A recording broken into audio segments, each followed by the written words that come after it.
Cool. Hey guys, right now we'll be going over the history timeline for Fusion 360. Essentially, this is a timeline that tracks all the edits and changes and planes or anything that you've added throughout making the model. It goes from left to right in chronological order. If you want to see a specific edit that you made and even edit it, right click, select the feature that you wanted to edit. There is a little option right here to edit.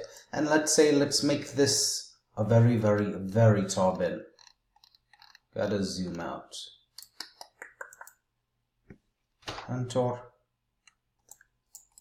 Now, practically this isn't a good engineering design, but you can go back and edit changes. Let's unselect that.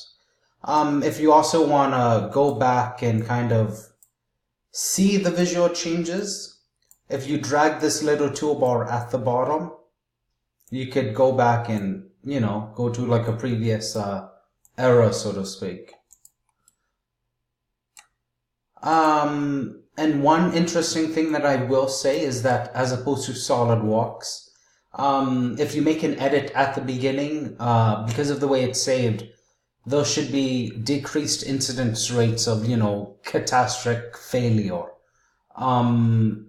So if you delete one thing, it wouldn't be referenced by another feature, and then there's a cascade of failure. So you could go inside and edit pretty much willy-nilly. And speaking of errors, if anything pops up that is questionable, it'll be highlighted in yellow. And then you can go back inside and fix it. No. That's it for the history timeline.